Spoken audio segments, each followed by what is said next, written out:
Hello plus 2 class. Today I am going to start our new chapter, chapter number 8, employment. The chapter basically focuses on the size of distribution of workforce across the different sectors of the economy. Also it analyzes the nature and extent of employment. Besides and the related to the issues of casualization and informalization of workforce. First question arises, who is a worker? A person who engaged in some production activity is known as a worker. ਕੋਈ ਵੀ person ਜਿਹੜਾ ਕਿਸੇ ਵੀ production activities ਦੇ ਵਿੱਚ engage ਹੈ means ਉਹ ਆਪਣੀ economy ਦੇ ਲਈ ਕੋਈ ਵੈਲਿਊ ਐਡੀਸ਼ਨ ਕਰ ਰਿਹਾ ਹੈ ਤਾਂ ਉਸ ਨੂੰ ਅਸੀਂ ਕੰਸੀਡਰ ਕਰਦੇ ਹਾਂ ਕਿ ਉਹ ਵਰਕਰ ਹੈ ਕਿਉਂਕਿ ਉਹ ਕਿਸੇ ਪ੍ਰੋਡਕਸ਼ਨ ਐਕਟੀਵਿਟੀਜ਼ ਦੇ ਵਿੱਚ ਇਨਵੋਲਵ ਹੈ and it contributes to the national income of the country also ਤਾਂ ਉਹ ਕਿਸੇ ਨਾ ਕਿਸੇ ਵੇ ਦੇ ਥਰੂ ਪ੍ਰੋਡਕਸ਼ਨ ਪ੍ਰੋਸੈਸ ਦੇ ਵਿੱਚ ਇਨਵੋਲਵ ਹੁੰਦਾ ਹੈ. According to NCERT, all those who engage in the economic activities, whether in whatever capacity, high or low, are called workers. ਕੋਈ ਵੀ ਪਰਸਨ ਕਿਸੇ ਵੀ ਇਕਨੋਮਿਕ ਐਕਟੀਵਿਟੀਜ਼ ਸਾਡੇ ਕੋਲ consumption activities production activities both are the economic activities but ਅਗਰ ਕੋਈ person basically if it is he or she is engaged in the production activity ਉਹਨੂੰ ਅਸੀਂ worker ਕਹਾਂਗੇ. Consumption activities ਵਾਲੇ ਨੂੰ ਅਸੀਂ ਵਰਕਰ ਨਹੀਂ ਕਹਿੰਦੇ. Next is a self-employed and hired workers. Self-employed workers ਉਹ ਵਾਲੇ workers ਹੁੰਦੇ ਜਿਹੜੇ ਆਪਣਾ ਕੋਈ ਕੰਮ ਕਰ ਰਹੇ ਹੁੰਦੇ ਆ who are engaged in their own business or profession. Like ਕੋਈ ਫਾਰਮਰ ਹੈ ਆਪਣੇ ਖੇਤ ਦੇ ਵਿੱਚ ਕੰਮ ਕਰ ਰਿਹਾ, ਕੋਈ ਬਿਜ਼ਨਸਮੈਨ ਹੈ ਆਪਣੀ ਫੈਕਟਰੀ ਦੇ ਵਿੱਚ ਕੰਮ ਕਰ ਰਿਹਾ. Then next is a hired workers.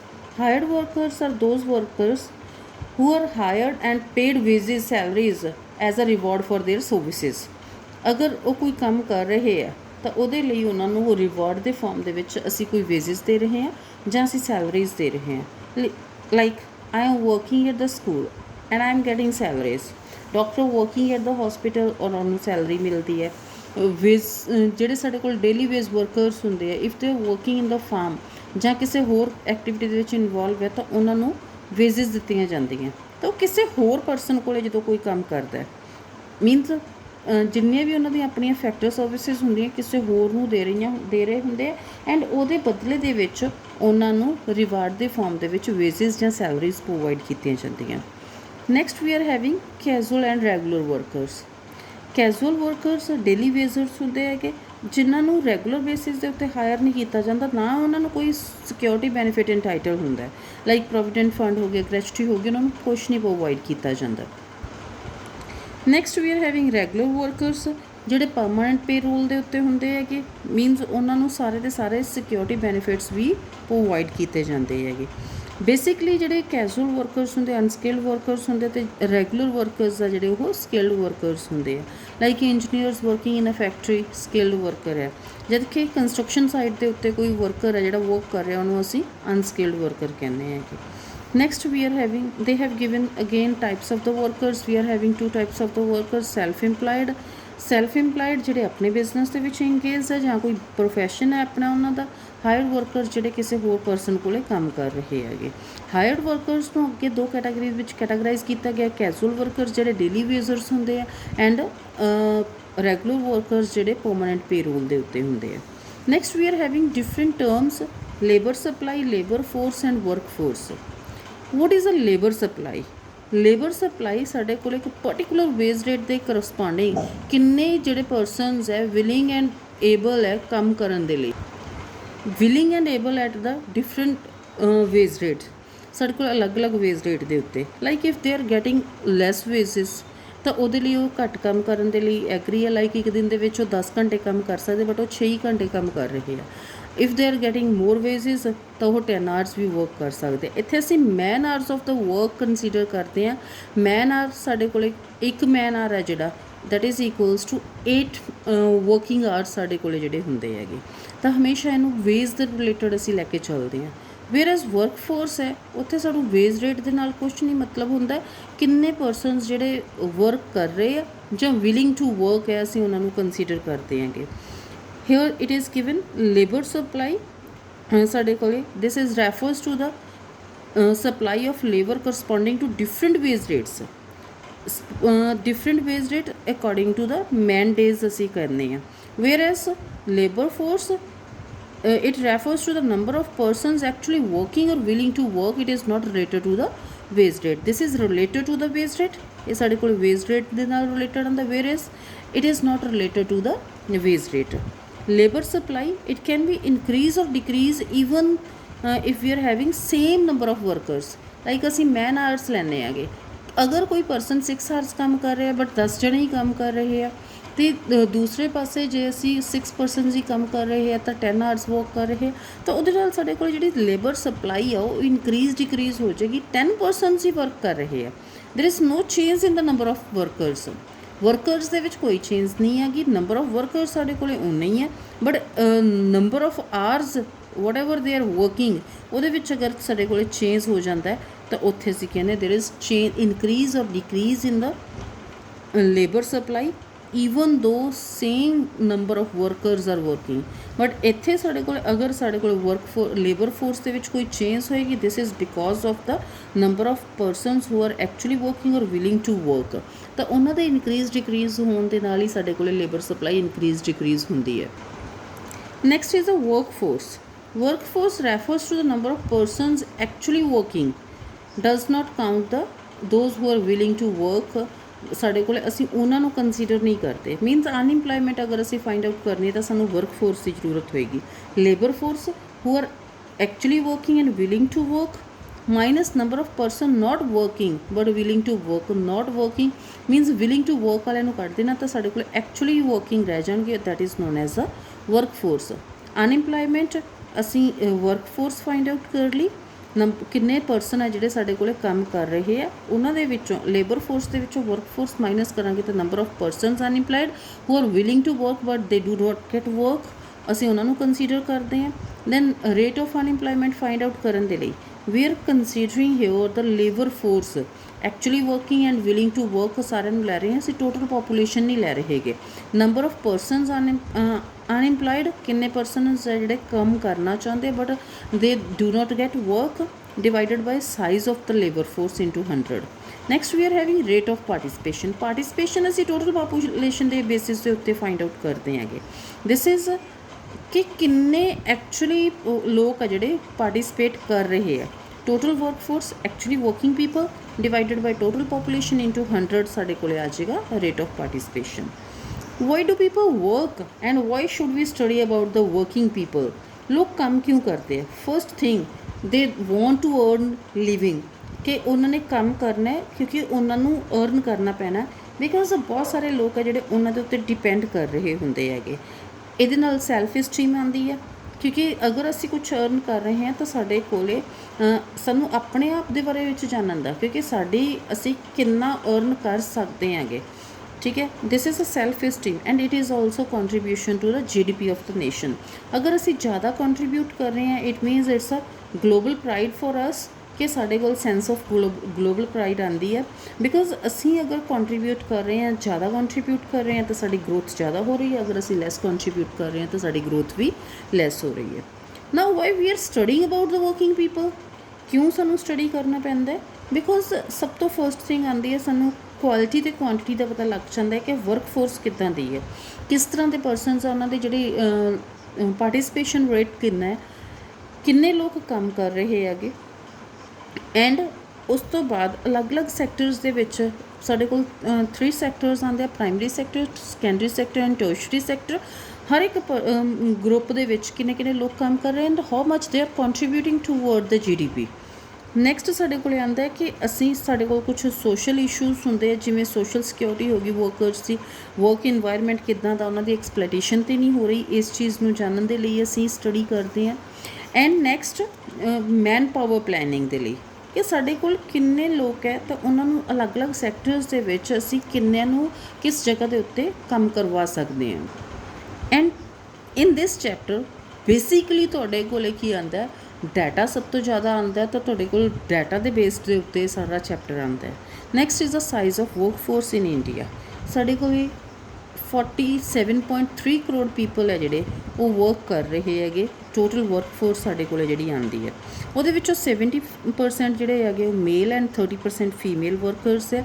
And among ਦ 70% ਮੇਲ, ਉਹਨਾਂ ਦੇ ਵਿੱਚੋਂ 70 ਟੋਟਲ ਵਰਕਫੋਰਸ ਦੇ ਵਿੱਚੋਂ 75% ਰੂਰਲ ਏਰੀਆਜ਼ ਦੇ ਵਿੱਚ ਐਂਡ 25% ਅਰਬਨ ਏਰੀਆਜ਼ ਦੇ ਵਿੱਚ ਹੈ। ਅਸੀਂ ਕਿਹਾ 30% ਫੀਮੇਲ ਵਰਕਰਸ ਹੈ। ਅਮੰਗ ਦ 30% ਫੀਮੇਲ ਵਰਕਰਸ 25% ਹੈ ਜਿਹੜੇ ਉਹ ਰੂਰਲ ਵਰਕਫੋਰਸ ਦੇ ਵਿੱਚ ਹੈ ਐਂਡ 20% ਹੈ ਜਿਹੜਾ ਉਹ ਅਰਬਨ ਏਰੀਆਜ਼ ਦੇ ਵਿੱਚ ਕੰਮ ਕਰਦੇ ਹੈਗੇ। ਕਿਉਂ ਜ਼ਿਆਦਾ ਜਿਹੜੀ ਵਰਕਫੋਰਸ ਹੈ ਉਹ ਰੂਰਲ ਬੇਸਡ ਹੈ? Y is the bulk of hour workforce rural based? Because ਜਿਹੜੀ ਸਾਡੀ ਇਕੋਨਮੀ ਹੈ ਇਹਦੇ ਵਿੱਚ ਜ਼ਿਆਦਾ ਜਿਹੜੀ ਕੰਟਰੀਬਿਊਸ਼ਨ ਹੈ, ਅਗਰ ਅਸੀਂ ਵਰਕਿੰਗ ਦੇ ਵਿੱਚ ਦੇਖਦੇ ਆਂਗੇ ਤਾਂ 50% ਹੈ ਜਿਹੜੀ ਕੰਟਰੀਬਿਊਸ਼ਨ ਹੈ that is in the rural areas. And rural areas ਦੇ ਵਿੱਚ ਬੇਸਿਕਲੀ ਅਸੀਂ ਐਗਰੀਕਲਚਰ ਐਂਡ ਅਲਾਈਡ ਐਕਟੀਵਿਟੀਜ਼ ਕਰਦੇ ਹੈਗੇ, ਤਾਂ ਸਾਡੇ ਕੋਲੇ ਉਹਦੇ ਵਿੱਚ ਜ਼ਿਆਦਾ ਕੰਟਰੀਬਿਊਸ਼ਨ ਆਉਂਦੀ ਹੈ। ਹਾਇਰ ਪਰਸੈਂਟੇਜ ਸਾਡੇ ਕੋਲੇ ਮੀਨਸ ਕੀ ਹੈਗਾ ਕਿ ਇਟ ਮੀਨਸ ਇਹ ਸਮਟਾਈਮ ਅਸੀਂ ਕਹਿੰਦੇ ਹੈਗੇ ਕਿ higher percentage of the workforce is in the rural areas, it means ਉਹਨਾਂ ਦੀ GDP ਦੇ ਵਿੱਚ ਕੰਟਰੀਬਿਊਸ਼ਨ ਵੀ ਜ਼ਿਆਦਾ ਹੋਏਗੀ। ਬਟ ਇੱਥੇ ਇਹ ਚੀਜ਼ ਟਰੂ ਨਹੀਂ ਹੈ। ਸਾਡੇ ਕੋਲੇ ਕੀ ਹੈ, ਇਟ ਇਜ਼ ਓਪੋਜ਼ਿਟ। 50% ਜਿਹੜੀ ਵਰਕਫੋਰਸ ਹੈ ਉਹ ਇੰਪਲਾਇਡ ਹੈ in the rural areas, but they are just contributing less than the 20% to the GDP ਦੇ ਵਿੱਚ ਉਹਨਾਂ ਦੀ ਜਿਹੜੀ ਕੰਟਰੀਬਿਊਸ਼ਨ ਹੈ that is less than the 20%. it means ਜਿੰਨੀ ਵੀ ਸਾਡੇ ਕੋਲੇ ਵਰਕਫੋਰਸ ਇੰਗੇਜਡ ਹੈ in the rural areas, ਉਹਨਾਂ ਦੀ ਜਿਹੜੀ ਪ੍ਰੋਡਕਸ਼ਨ ਹੈ ਜਾਂ ਪ੍ਰੋਡਕਟਿਵਿਟੀ ਹੈ that is very low and they are also getting less rewards for their work, means ਉਹਨਾਂ ਨੂੰ ਜਿਹੜੀ earning ਵੀ ਘੱਟ ਹੁੰਦੀ ਹੈ। it means it is a sign of the backwardness and poverty as well. Now the question arises, why is the percentage of female workers low and lower still in the urban areas? ਸਾਡੇ ਕੋਲੇ ਕਿਉਂ ਘੱਟ ਹੈ? First is ਕਿ low opportunities of the job in the urban areas, ਸਾਡੇ ਕੋਲ urban areas ਦੇ ਵਿੱਚ ਜੋਬ ਅਪਰਚੁਨਿਟੀਜ਼ ਘੱਟ ਹੈ। ਸੈਕੰਡਲੀ ਕਿ ਅਰਬਨ ਏਰੀਆਜ਼ ਦੇ ਵਿੱਚ if women want to work ਤਾਂ ਹਜੇ ਵੀ ਉਹਨਾਂ ਦਾ ਜਿਹੜਾ ਡਿਸੀਜ਼ਨ ਹੈ, ਵਰਕਿੰਗ ਡਿਸੀਜ਼ਨ ਹੈ, it is taken by the family and ਉਹ ਆਪਣੇ ਆਪ ਡਿਸੀਜ਼ਨ ਨਹੀਂ ਲੈ ਸਕਦੇਗੇ। That's why the contribution of the urban based female worker is very less. Then rural areas ਦੇ ਵਿੱਚ ਸਾਡੇ ਕੋਲੇ ਜ਼ਿਆਦਾਤਰ ਜਿਹੜੇ ਪੀਪਲ ਹੈਗੇ ਉਹ ਪੋਵਰਟੀ ਦੇ ਵਿੱਚ ਹੈ ਐਂਡ ਪੋਵਰਟੀ ਦੇ ਕਰਕੇ ਉਹ ਜਿਹੜੇ ਲੈਸ ਪੇਡ ਉਹ ਆਉਂਦੀਆਂ ਸਾਡੇ ਕੋਲ ਜੋਬਸ ਆਉਂਦੀਆਂ ਜਾਂ ਲੈਸ ਪ੍ਰੋਡਕਟਿਵ ਜੋਬਸ ਆਉਂਦੀਆਂ ਉਹਨਾਂ ਦੇ ਵਿੱਚ ਹੀ ਇੰਗੇਜਡ ਹੈਗੇ। ਤਾਂ ਦਿਸ ਇਜ਼ ਦ, ਅਗਰ ਅਸੀਂ ਕਹਿੰਦੇ ਹਾਂ ਕਿ low employment among the women, it is a sign of social and economic backwardness of the nation. How it is economic backwardness? Because ਸਾਡੇ ਕੋਲੇ ਅਸੀਂ ਇਨਫ ਜਿਹੜੀਆਂ ਜੋਬ ਓਪਰਚੁਨਿਟੀਜ਼ ਹੈ ਉਹ ਹਜੇ ਵੀ ਜਨਰੇਟ ਨਹੀਂ ਕਰ ਸਕਦੇ। And what is a social backwardness? Because ਹਜੇ ਵੀ ਅਸੀਂ ਕੁਛ ਕੰਸਟ੍ਰੇਂਟ ਸਾਡੇ ਕੋਲੇ ਆ ਜਾਂਦੀਆਂ, ਲਾਈਕ ਅਸੀਂ ਕਹਿੰਦੇ ਸੋਸ਼ਲ ਟੈਬੂ, ਜਿਹਦੇ ਵਿੱਚ ਅਸੀਂ ਘਰਾਂ ਤੋਂ ਬਾਹਰ ਜਾ ਕੇ ਜਿਹੜੇ ਫੀਮੇਲ ਵਰਕਰ ਹੈ ਮੀਨਸ ਦੂਰ ਜਾ ਕੇ ਕੋਈ ਜੋਬ ਨਹੀਂ ਕਰ ਸਕਦੇਗੇ। Next is the rate of participation across the rural and urban areas. Rate of participation, if rate of participation is given, then maximally we are having the data. Rate of participation for the rural areas 33.9% ਸਾਡੇ ਕੋਲ urban areas ਦੇ ਵਿੱਚ ਆਉਂਦਾ and 35% rural areas ਦੇ ਵਿੱਚ ਆਉਂਦਾ ਹੈ। Total ਸਾਡੇ ਕੋਲ 34.7% ਆਉਂਦਾ ਹੈ and 33% ਜਿਹੜਾ ਸਾਡੇ ਕੋਲ ਆ ਰਿਹਾ 33.9, ਉਹਦੇ ਵਿੱਚੋਂ 53 ਅਰਬਨ ਏਰੀਆਜ਼ ਦੇ ਵਿੱਚ ਮੈਨ ਵਰਕਰਸ ਹੈ ਐਂਡ 14.2 ਫੀਮੇਲ ਵਰਕਰਸ ਸਾਡੇ ਕੋਲ ਆਉਂਦੇ ਆ ਐਂਡ ਰੂਰਲ ਏਰੀਆਜ਼ ਦੇ ਵਿੱਚ 51% ਮੈਨ ਹੈ ਐਂਡ 17% ਹੈ ਜਿਹੜੀਆਂ ਵੂਮੈਨ ਹੈ। ਓਵਰਆਲ ਅਗਰ ਅਸੀਂ ਦੇਖਦੇ ਹਾਂ ਦਿਸ ਇਜ਼ ਅ 34.7%। ਕਿਉਂ ਸਾਡੇ ਕੋਲ ਹਜੇ ਵੀ ਸਟਿਲ ਇਹ ਲੋ ਐਂਡ ਲੋਅਰ ਹੈ? ਤਾਂ ਸਾਡੇ ਕੋਲ ਕੁਛ ਇਹਨਾਂ ਨੇ ਫੈਕਟ ਦਿੱਤੇ ਹੋਏ ਆ on which it is based. First is high dependency ratio. ਸਾਡੀ ਜਿਹੜੀ ਡਿਪੈਂਡੈਂਸੀ ਰੇਸ਼ੀਓ ਹੈ ਮੀਨਸ ਇੱਕ ਫੈਮਿਲੀ ਦੇ ਵਿੱਚ ਸਪੋਜ਼ 5 ਪਰਸਨਸ ਆਰ ਦੇਅਰ, ਉਹਨਾਂ ਦੇ ਵਿੱਚੋਂ ਸਿਰਫ ਇੱਕ ਪਰਸਨ ਹੈ ਜਿਹੜਾ ਪ੍ਰੋਡਕਸ਼ਨ ਐਕਟੀਵਿਟੀ ਕਰ ਰਿਹਾ, ਬਾਕੀ ਸਾਰੇ ਪਰਸਨ ਹੈ ਜਿਹੜੇ ਉਹ ਉਹਦੇ 'ਤੇ ਹੀ ਡਿਪੈਂਡ ਕਰਦੇ ਆ। ਤਾਂ this is a high dependency ratio in the country. Second is a high rate of participation but low level of productivity in the rural areas. Participation rate ਜ਼ਿਆਦਾ ਹੈ, ਮੀਨਸ ਜਿੰਨੇ ਲੋਕ ਕੰਮ ਕਰ ਰਹੇ ਆ ਉਸ ਤੋਂ ਘੱਟ ਲੋਕਾਂ ਦੀ ਜ਼ਰੂਰਤ ਹੈ ਉੱਥੇ ਕੰਮ ਦੇ ਲਈ, ਬਟ ਉਸ ਤੋਂ ਜ਼ਿਆਦਾ ਪਰਸਨ ਹੈ ਜਿਹੜੇ ਉੱਥੇ ਇੰਗੇਜ ਹੈ ਵਰਕ ਦੇ ਵਿੱਚ। That is also known as a problem of disguised unemployment. High rate of participation for the women in rural areas. Rural areas ਦੇ ਵਿੱਚ ਵੂਮਨ ਸਾਡੇ ਕੋਲ ਜ਼ਿਆਦਾ ਪਾਰਟੀਸਪੇਟ ਕਰਦੀਆਂ ਹੈਗੀਆਂ। ਅਗਰ ਸਾਡੇ ਕੋਲ 100 ਵੂਮਨ ਹੈ ਤਾਂ 18 ਹੈ ਜਿਹੜੀਆਂ ਇੰਪਲੋਇਮੈਂਟ ਦੇ ਵਿੱਚ ਅਰਬਨ ਏਰੀਆਜ਼ ਦੇ ਰੂਰਲ ਏਰੀਆਜ਼ ਦੇ ਵਿੱਚ ਕਰਦੀਆਂ, while in the urban areas it is 14 ਸਾਡੇ ਕੋਲ। ਇੱਥੇ ਜ਼ਿਆਦਾ ਕਿਉਂ ਕਰਦੇ ਆ?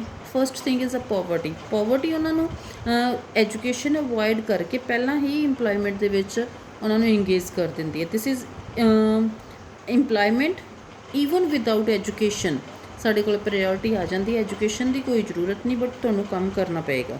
ਦਿਸ is just because of the abject poverty ਬਹੁਤ ਜ਼ਿਆਦਾ ਹੈ। Then when employment is the priority, ਤਾਂ ਉਸ ਟਾਈਮ ਦੇ ਉੱਤੇ ਉਹਨਾਂ ਨੂੰ ਅਰਲੀ ਏਜ ਦੇ ਵਿੱਚ, ਜਿਸ ਏਜ ਦੇ ਵਿੱਚ ਉਹਨਾਂ ਨੂੰ ਪੜ੍ਹਨਾ ਚਾਹੀਦਾ ਉਸ ਏਜ ਦੇ ਵਿੱਚ ਹੀ ਉਹਨਾਂ ਨੂੰ ਕੰਮ ਦੇ ਲਈ ਭੇਜ ਦਿੱਤਾ ਜਾਂਦਾ ਹੈ। ਇਹਦੇ ਨਾਲ ਵੀ rate of participation rural areas ਦੇ ਵਿੱਚ ਇਨਕਰੀਜ਼ ਹੋ ਜਾਂਦਾ ਹੈ। ਅਗਰ ਉਹ ਘੱਟ ਏਜ ਦੇ ਵਿੱਚ ਜਾ ਰਹੇ ਆ, ਘੱਟ ਪੜ੍ਹ ਕੇ ਜਾ ਰਹੇ ਆ, ਤਾਂ ਉਹ ਲੈਸ ਪ੍ਰੋਡਕਟਿਵ ਜੋਬਸ ਦੇ ਵਿੱਚ ਕੰਮ ਕਰਨਗੇ, ਤਾਂ ਉੱਥੇ ਸਾਡੇ ਕੋਲ vicious circle of the low productivity ਆ ਜਾਂਦਾ ਹੈ। ਬਿਕੋਜ਼ ਇੱਥੇ they have given the vicious circle if they early enter into the jobs without the education, it means they are getting the less productive jobs, it leads to low wage rate and higher rate of participation, so that कि वो अपनी जिहड़ी life है उन्होंने sustain कर सकन। Whereas in the urban areas high priority is given to the education as compared to the rural areas। Then underestimation of women worker in the country, woman worker ਹੈ ਜਿਹੜੇ ਉਹਨਾਂ ਨੂੰ ਅੰਡਰ ਐਸਟੀਮੇਟ ਕੀਤਾ ਜਾਂਦਾ। This is also a sign, ਅਸੀਂ backwardness ਦਾ sign ਕਹਿੰਦੇ ਹਾਂ। If female is working at the house, ਅਸੀਂ ਹਾਊਸ ਵਾਈਫ ਕਹਿੰਦੇ ਹਾਂ, ਤਾਂ ਉਹਦੀ ਜਿਹੜੀਆਂ ਸਰਵਿਸਿਜ਼ ਹੈ ਉਹਦੀਆਂ ਸਰਵਿਸਿਜ਼ ਨੂੰ ਮਾਰਕੀਟ ਦੇ ਵਿੱਚ ਕਦੇ ਅਸੀਂ ਵੈਲਿਊ ਨਹੀਂ ਫਾਈਂਡ ਆਊਟ ਕਰ ਸਕਦੇ, ਉਹਦੀ ਮਾਰਕੀਟ ਵੈਲਿਊ ਕੀ ਹੈ। ਸੋ ਅਸੀਂ ਉਹਨਾਂ ਨੂੰ ਵਰਕਰਸ ਕੰਸੀਡਰ ਹੀ ਨਹੀਂ ਕਰਦੇਗੇ। Women rendering household services as a ਹਾਊਸ ਵਾਈਫਸ are not deemed as the workers because they are not paid for it. ਉਹਨਾਂ ਨੂੰ ਇਹਦੇ ਲਈ ਪੇਮੈਂਟ ਨਹੀਂ ਦਿੱਤੀ ਜਾਂਦੀ ਐਂਡ ਉਹਨਾਂ ਦੀ ਜਿਹੜੀ ਮਾਰਕੀਟ ਵੈਲਿਊ ਉਹ ਕੰਸੀਡਰ ਨਹੀਂ ਕੀਤੀ ਜਾਂਦੀ। ਐਂਡ ਸੈਕਿੰਡਲੀ, ਅਗਰ female workers if they are working in the house farms, means ਸਾਡੇ ਜਿਹੜੇ ਆਪਣੇ ਫੈਮਿਲੀ ਫਾਰਮਸ ਹੈ, ਅਗਰ ਫੀਮੇਲ ਵਰਕਰ ਉੱਥੇ ਵਰਕ ਕਰਦੀ ਹੈ ਤਾਂ ਉਹਨੂੰ ਅਸੀਂ ਵਰਕਰ ਹੀ ਨਹੀਂ ਮੰਨਦੇਗੇ। ਐਂਡ ਅਗਰ ਉਹੀ ਮੈਨ ਵਰਕਰਸ ਹੈ ਜਿਹੜੇ ਉਹ ਉੱਥੇ ਕੰਮ ਕਰਦੇ ਉਹਨਾਂ ਨੂੰ ਕੋਈ ਪੇਮੈਂਟ ਨਹੀਂ ਦਿੱਤੀ ਜਾਂਦੀ, they are considered as the worker. But ਅਗਰ ਉਹੀ ਫੀਮੇਲ ਵਰਕਰ ਵਰਕ ਕਰ ਰਹੀ ਹੈ, means this is underestimation of the worker women workers. ਉਹਨਾਂ ਨੂੰ ਉੱਥੇ ਅੰਡਰ ਐਸਟੀਮੇਟ ਕੀਤਾ ਜਾਂਦਾ, ਉਹਨਾਂ ਨੂੰ ਵੈਲਿਊ ਹੀ ਨਹੀਂ ਐਸਰਟੇਨ ਕੀਤੀ ਜਾਂਦੀ ਉਹਨਾਂ ਦੇ ਲਈ। Distribution of the worker by region and gender, ਸਾਡੇ ਕੋਲ ਅਲੱਗ-ਅਲੱਗ ਏਰੀਆਜ਼ ਦੇ ਵਿੱਚ ਜੈਂਡਰ ਬੇਸਿਸ ਦੇ ਉੱਤੇ ਇੱਥੇ ਦਿੱਤਾ ਹੋਇਆ। ਅਰਬਨ ਵਰਕਫੋਰਸ ਦੇ ਵਿੱਚ ਅਗਰ ਅਸੀਂ ਦੇਖਦੇ ਹਾਂ ਤਾਂ ਬਲੂ ਕਲਰ ਜ਼ਿਆਦਾ ਹੈ। ਇਟ ਮੀਨਸ ਰੈਗੂਲਰ ਅਤੇ ਸੈਲਰੀਡ ਇੰਪਲਾਈਜ਼ ਆ ਜਿਹੜੇ ਦੇ ਆਰ, ਮਤਲਬ ਇੱਥੇ ਸਾਡੇ ਕੋਲ ਇਸ ਏਰੀਆ ਦੇ ਵਿੱਚ ਕੰਟਰੀਬਿਊਸ਼ਨ ਜਿਹੜੇ ਰੈਗੂਲਰ ਸੈਲਰੀ ਬੇਸਡ ਜਿਹੜੇ ਪਰਸਨ ਹੈ ਉਹਨਾਂ ਦੀ ਜ਼ਿਆਦਾ ਹੈ। Whereas in the rural area it is least, ਅਤੇ ਅਗਰ ਅਸੀਂ ਦੇਖਦੇ ਹਾਂ this is just 13%। Casual workers urban areas ਦੇ ਵਿੱਚ ਬਹੁਤ ਘੱਟ ਹੈ, ਵੇਅਰਐਜ਼ ਰੂਰਲ ਏਰੀਆਜ਼ ਦੇ ਵਿੱਚ ਸਾਡੇ ਕੋਲ ਜ਼ਿਆਦਾ ਆਉਂਦਾ ਹੈ। ਰੂਰਲ ਏਰੀਆਜ਼ ਵਿੱਚ ਸੈਲਫ ਇੰਪਲਾਇਡ ਬਹੁਤ ਜ਼ਿਆਦਾ ਹੈ ਬਿਕੋਜ਼ ਉਹ ਆਪਣੇ ਫਾਰਮ ਦੇ ਉੱਤੇ ਕੰਮ ਕਰ ਰਹੇ ਹੁੰਦੇ, that's why it is considered as the self employed. ਜਦ ਕਿ ਇਹ ਕਿਸੇ ਹੋਰ ਪਰਸਨ ਕੋਲ ਜ਼ਿਆਦਾ ਇੰਗੇਜਡ ਹੁੰਦੇ ਹੈਗੇ, ਦੈਟਸ ਵਾਈ ਇੱਥੇ ਸਾਡੇ ਕੋਲ ਰੈਗੂਲਰ ਅਤੇ ਸੈਲਰੀਡ ਇੰਪਲਾਈਜ਼ ਜ਼ਿਆਦਾ ਆਉਂਦੇ ਹੈਗੇ। ਇੱਥੇ ਅਰਬਨ ਏਰੀਆਜ਼ ਦੇ ਵਿੱਚ ਸਕਿਲਡ ਜੋਬਸ ਜ਼ਿਆਦਾ ਹੁੰਦੀਆਂ, ਆਫਿਸਿਸ ਫੈਕਟਰੀਜ਼ ਜ਼ਿਆਦਾ ਹੁੰਦੀਆਂ, ਵੇਅਰਐਜ਼ ਰੂਰਲ ਏਰੀਆਜ਼ ਦੇ ਫੈਮਿਲੀ ਫਾਰਮਸ ਜ਼ਿਆਦਾ ਹੁੰਦੇ, ਦੈਟਸ ਵਾਈ ਇੱਥੇ ਅਰਬਨ ਏਰੀਆਜ਼ ਦੇ ਵਿੱਚ ਸਾਡੇ ਕੋਲ 47% ਰੈਗੂਲਰ ਸੈਲਰੀਡ ਇੰਪਲਾਈਜ਼ ਆਉਂਦੇ, whereas here we are having 58% self employed workers.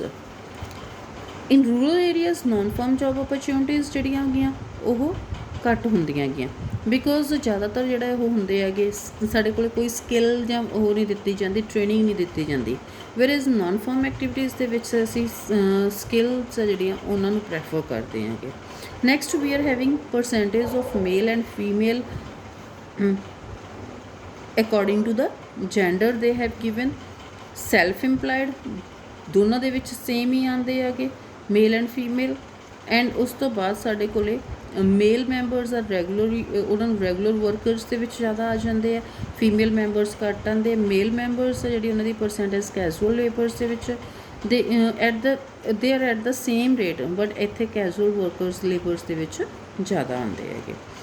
Woman veg rate ਜਿਹੜਾ ਹੈ that is less than the male wage rate, ਤਾਂ ਇਸੇ ਕਰਕੇ ਮੇਲ ਦੇ ਵਿੱਚ ਸਾਡੇ ਕੋਲੇ ਘੱਟ ਕੈਜੂਅਲ ਆਉਂਦੇ ਆ, ਜਦ ਕਿ ਫੀਮੇਲ ਆ ਜਿਹੜੇ ਜ਼ਿਆਦਾ ਕੈਜੂਅਲ ਹੈ।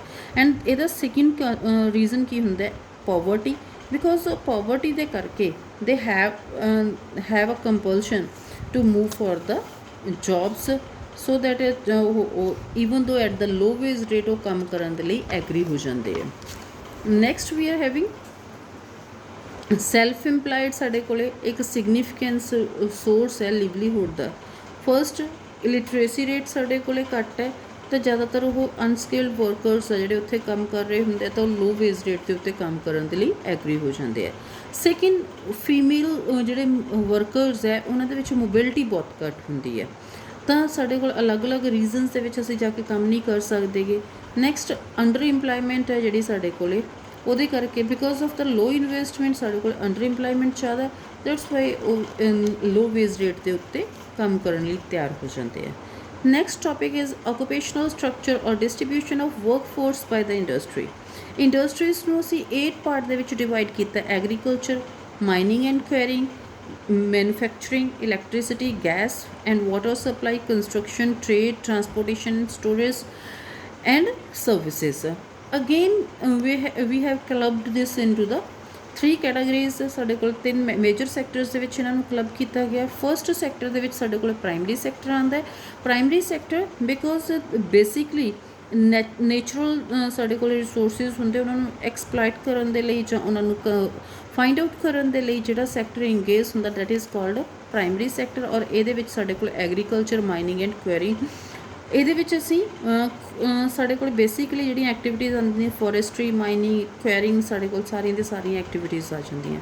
ਸੈਕਿੰਡ, ਸੈਕੰਡਰੀ ਸੈਕਟਰ, ਜਿੱਥੇ ਮੈਨ ਮੇਡ ਪ੍ਰੋਡਕਟ ਸਾਡੇ ਕੋਲ ਆ ਜਾਂਦੇ, this is manufacturing, electricity, gas and water supply, construction ਸਾਡੇ ਕੋਲ ਇਹ ਵਾਲਾ ਏਰੀਆਜ਼। ਟਰਸ਼ਰੀ ਸੈਕਟਰ, ਜਿੱਥੇ ਸਰਵਿਸਿਜ਼ ਪ੍ਰੋਵਾਈਡ ਕੀਤੀਆਂ ਜਾਂਦੀਆਂ, and this is trade, transportation, storage, services ਜਿਹੜੀਆਂ ਅਦਰ ਸਰਵਿਸਿਜ਼ ਆ ਜਾਂਦੀਆਂ ਜਿਵੇਂ education and health, this is under the tertiary sector.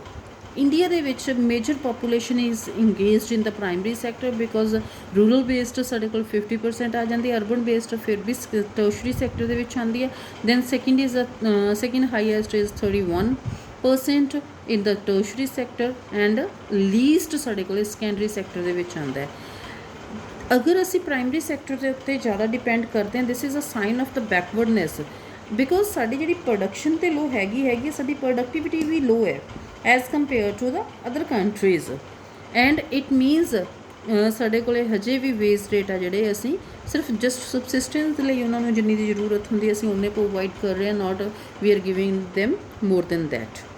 Next is the observation lead to the following conclusion. ਸਾਡੇ ਕੋਲ ਇਹ ਵਾਲੇ ਕਨਕਲੂਜਨਸ ਆਉਂਦੇ ਇਹਨਾਂ ਆਬਜ਼ਰਵੇਸ਼ਨ ਤੋਂ ਜਿਹੜੀਆਂ ਹੁਣ ਤੱਕ ਅਸੀਂ ਕੀਤੀਆਂ।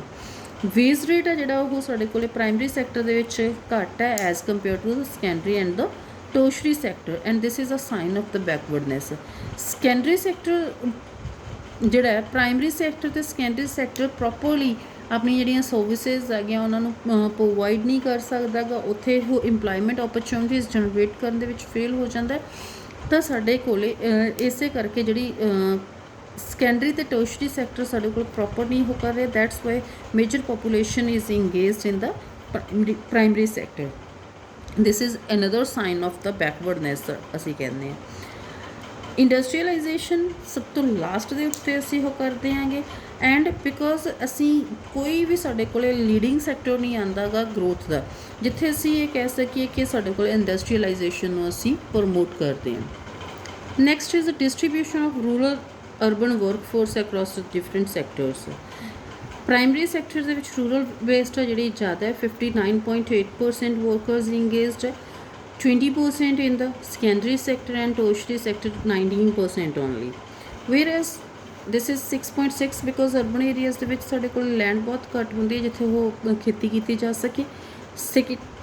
ਸੈਕਿੰਡ ਲਾਸਟ ਜਿਹੜਾ ਸਾਡੇ ਕੋਲ 34.3% ਬਿਕੋਜ਼ ਇੰਡਸਟਰੀਲਾਈਜੇਸ਼ਨ ਅਸੀਂ ਘੱਟ ਕੀਤਾ ਹੋਇਆ ਐਂਡ ਸਭ ਤੋਂ ਜ਼ਿਆਦਾ ਇੰਗੇਜਡ ਕਾਹਦੇ ਵਿੱਚ ਹੈ ਟਰਸ਼ਰੀ ਸੈਕਟਰ ਦੇ ਵਿੱਚ because it is related to the trade commerce banking insurance health education tourism ਸਾਡੇ ਕੋਲ ਇਹਦੇ ਨਾਲ ਰਿਲੇਟਡ ਸਰਵਿਸਿਜ਼ ਆ ਜਾਂਦੀਆਂ ਮੈਨੂਫੈਕਚਰਿੰਗ ਤੇ ਦੀਆਂ ਲਾਈਟ ਐਕਟੀਵਿਟੀਜ਼ ਘੱਟ ਹੈਗੀਆਂ ਦੈਟਸ ਵਾਈ ਅਸੀਂ ਸੈਕੰਡਰੀ ਰੋਲ ਪਲੇ ਕਰ ਰਹੇ ਹਾਂ ਇਸ ਜਗ੍ਹਾ ਦੇ ਉੱਤੇ in the urban areas and tertiary role farm activities ਦੇ ਵਿੱਚ ਆ ਜਾਂਦਾ ਬਿਕੋਜ਼ ਉੱਥੇ ਫਾਰਮ ਏਰੀਆ ਬਹੁਤ ਘੱਟ ਹੁੰਦਾ whereas here we are having the large farm areas that's why ਸਾਡੇ ਕੋਲ ਐਂਡ ਰੂਰਲ ਏਰੀਆਜ਼ ਦੇ ਵਿੱਚ ਨਾਨ ਫਾਰਮ ਐਕਟੀਵਿਟੀਜ਼ ਜਿਹੜੀਆਂ ਉਹ ਬਹੁਤ ਘੱਟ ਹੁੰਦੀਆਂ ਹੈਗੀਆਂ that's why major population is engaged in the farm activities next is distribution of male female workforce across different sectors ਅਲੱਗ-ਅਲੱਗ ਸੈਕਟਰਸ ਦੇ ਵਿੱਚ male workforce is less engaged in the primary sector as compared to the female workers because ਉੱਥੇ ਸਾਡੇ ਕੋਲੇ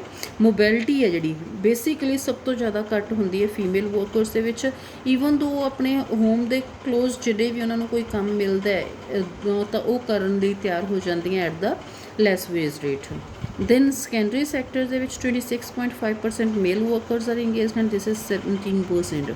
tertiary sector ਦੇ ਵਿੱਚ population ਫਿਰ ਵੀ female worker ਦੀ ਜ਼ਿਆਦਾ ਹੈ ਬਿਕੋਜ਼ ਐਜੂਕੇਸ਼ਨ ਹੋ ਗਿਆ ਹੈਲਥ ਹੋ ਗਿਆ ਉੱਥੇ ਫੀਮੇਲ ਵਰਕ ਫੋਰਸ ਹੈ that is having higher participation as compare to the secondary sector 32.8 by the male workers and 25.2% by the female workers basically ਅਗਰ ਅਸੀਂ ਦੇਖਦੇ ਹਾਂ ਤਾਂ ਇੱਥੇ ਸਾਡੇ ਕੋਲ ਇੰਗੇਜ ਹੋਣਾ ਕਿਉਂ ਜ਼ਿਆਦਾ ਹੈ ਬਿਕੋਜ਼ ਉਹ ਲੋ ਮੋਬਿਲਿਟੀ ਦੇ ਕਰਕੇ next only modest change in occupational structure ਅਗਰ ਅਸੀਂ ਕੰਪੇਅਰ ਕਰਦੇ ਹਾਂ at the starting of the at the eve of the independence we were having 72.2% population was engaged in the primary sector and 72-73 ਦੇ ਵਿੱਚ this is 74% now it is 44.6%. secondary sector ਦੇ ਵਿੱਚ ਕੋਈ ਜ਼ਿਆਦਾ ਚੇਂਜ ਨਹੀਂ ਆਈ we have just moved from 10% to 24%. tertiary sector 17 to 31%. This is just the modest change because of the supremacy of the primary sector as the principal source of employment which is remain unchallenged ਹਜੇ ਤੱਕ ਵੀ ਉਹ ਆਪਣੀ ਸੁਪਰਮੇਸੀ ਦੇ ਉੱਤੇ ਆਪਣੀ ਸਭ ਤੋਂ ਜ਼ਿਆਦਾ ਆਪਣੀ ਕੰਟਰੀਬਿਊਸ਼ਨ ਦੇ ਉੱਤੇ ਬੈਠਾ ਹੋਇਆ ਹੈ ਥੈਂਕ ਯੂ